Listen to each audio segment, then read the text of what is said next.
the last U.S. soldier leaves Afghanistan. Major General Chris Donahue is the last American to board the final U.S. military flight out of Afghanistan. As the Taliban took over Kabul airport at the start of 31 August, the deadline President Biden had set for U.S. withdrawal, shots were fired into the skies in celebration. The U.S. is fully withdrawing from Afghanistan, leaving the country after 20 years of war, and more than 100,000 lives lost between Afghan civilians, military, coalition troops and militant fighters.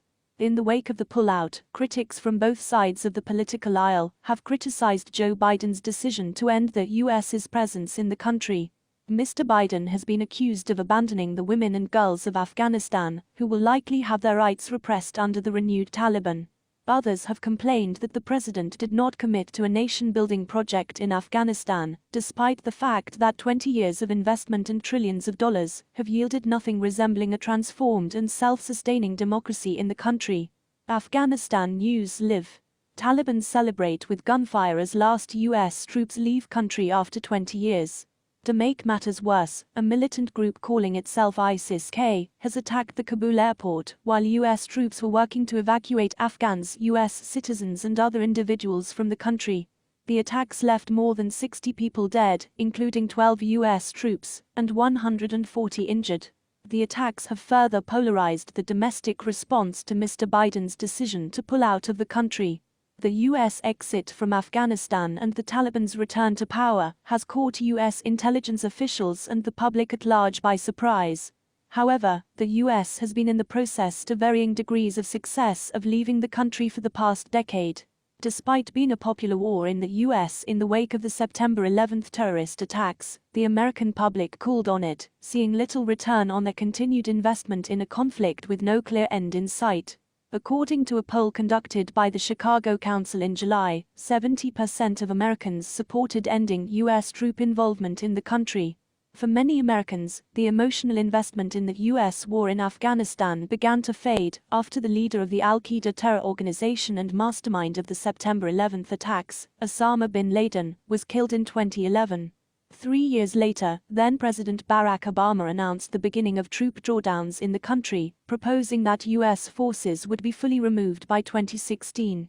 During that time, U.S. forces were tasked with training the military of Afghanistan's U.S.-backed government to defend the country after they left. However, corruption in the Afghan government and hurdles in establishing a unified and capable military caused U.S. officials to pull back from the 2016 deadline. Former President Donald Trump campaigned on ending the war in Afghanistan, but was talked down by U.S. military officials, who feared that the government would fold to Taliban forces without U.S. involvement. While Mr. Trump ultimately took that advice, in 2020 he held negotiations with the Taliban to pull out of the country by 1 May 2021, and agreed to release 5,000 Taliban prisoners. In exchange, the Taliban agreed not to attack Americans while they were evacuating, and to begin peace talks with the Afghan government. Those talks eventually fell apart. The Taliban did not adhere to its end of the deal, and neither did Mr. Biden adhere to Mr. Trump's deal after he took office in 2021. Thanks to its victories and a decreased U.S. presence, the Taliban grew its power. While a renewed U.S. troop presence likely could have beaten back the Taliban again, there was no indication that American voters would support the loss of American lives and further monetary investment that such a mission would require. Mr. Biden responded to the will of the American public and declared that he intended to remove all U.S. troops out of Afghanistan by the 20th anniversary of the September 11 terror attacks. We already have service members doing their duty in Afghanistan today whose parents served in the same war, Mr. Biden said in April. We have service members who were not yet born when our nation was attacked on 9/11. Even if Americans supported further involvement in Afghanistan, there was no indication that further investment would result in a stable democracy with the capability to defend itself from the Taliban. Estimates by the Cost of War Project suggest that U.S. spent $2.26 trillion on the war, including the costs of building and training the now collapsed Afghan army. Ivo Dalda, a U.S. ambassador to NATO from 2009 to 2013, told NPR that after all the time and money the U.S. poured into the country, it failed to produce a sustainable state. And for his critics who say, oh, if we had just stayed a little longer we would have avoided the situation. If you weren't able to do what needed to be done in 20 years, why do you think 21 or 22 years would have done the trick? He said.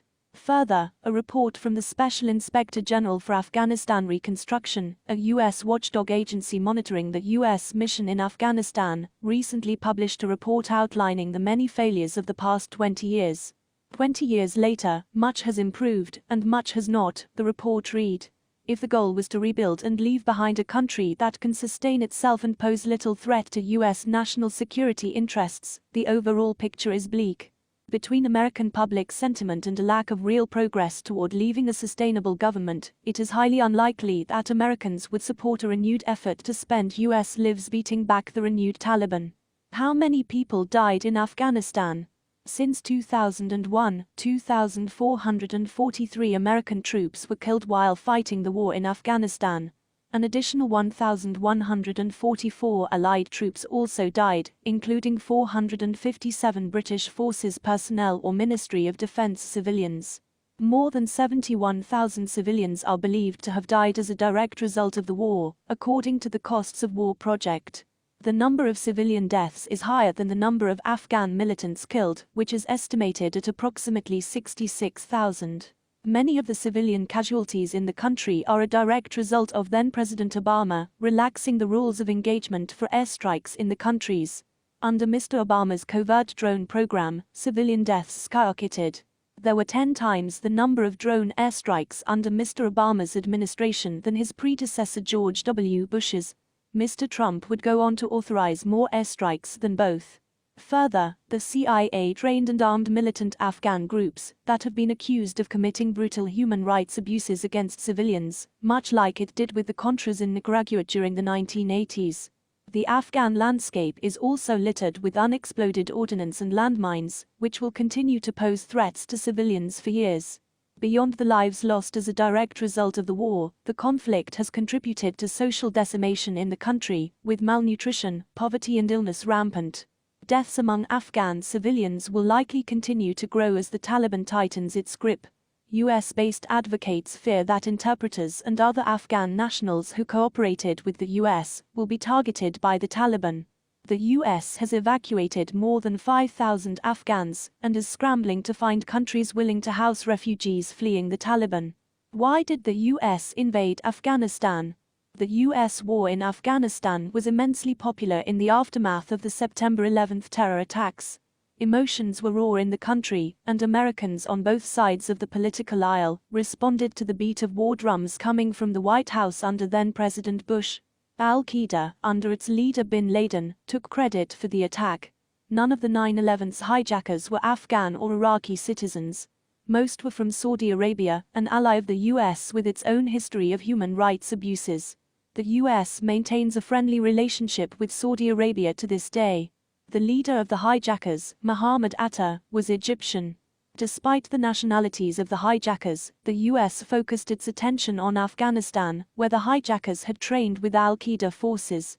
Mr. Bush demanded that the Taliban, who ruled the country, hand over bin Laden and other Al-Qaeda members, a request which the Taliban rejected.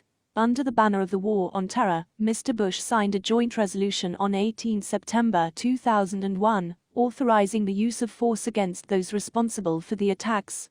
That resolution would later be used to justify the invasion of Afghanistan, domestic U.S. spying programs, and the detention of prisoners at the U.S. war prison in Guantanamo Bay, Cuba.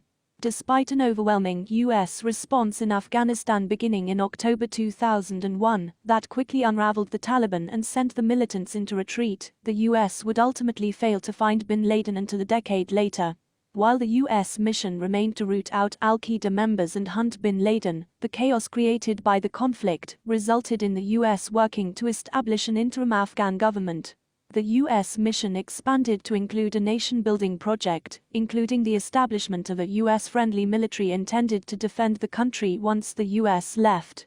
By 2003, the Bush administration had declared that major combat in the country had ended, an announcement that coincided with Mr. Bush's infamous mission-accomplished speech celebrating victory in the then-concurrent war in Iraq. U.S. forces would remain in conflict with the Taliban for another 18 years, spending trillions of dollars on a venture that would ultimately end in failure. How much did the US spend on the war in Afghanistan? The US spent $2.26 trillion on its venture into Afghanistan. According to an analysis by Forbes, the war cost Americans $300 million per day. The staggering number includes $800 billion in direct war fighting costs and $85 billion to train the Afghan military, which collapsed in a matter of weeks after the US pulled out of Bagram Air Force Base in July. Another $750 million a year went to paying the Afghan army. Much of the war was funded with borrowed money. Researchers at Brown University estimate that more than $500 billion in interest has already been paid, and that by 2050, the cost of interest on the US's debts for the war may reach $6.5 trillion, or $20,000 per US citizen. The US ultimately spent more money on the war in Afghanistan than it did on stimulus checks to help its citizens survive the economic stagnation caused by the coronavirus. Each year, the federal government spends approximately $79 billion on education programs, meaning the US has spent more on the failed war in Afghanistan over 20 years than it spent on education programs by nearly $1 trillion. Even the much-lauded $1 trillion infrastructure bill, which was subject to months of negotiations and complaints by even some Democrats that its costs were too steep, is less than what the country spent fighting in Afghanistan. While the two-decade-long war in Afghanistan and the war in Iraq came at an immense financial cost to Americans and an incalculable cost to the lives of Afghan, Pakistani and Iraqi civilians, there were some who benefited from the conflict. According to an analysis by Pacific Standard, almost $5 trillion was paid out to military contractors hired by the Pentagon, including Lockheed Martin, DynCorp, Black & Veatch, and Academy, formerly known as Blackwater, the mercenary company owned by Eric Prince, the brother of Mr. Trump's Education Secretary Nancy Davis, and ally to the former president. Blackwater mercenaries carried out the Niza Square massacre, in which 17 civilians were killed and 20 were injured in Baghdad. Mr. Trump would go on to pardon 4 of the mercenaries who took part in the massacre.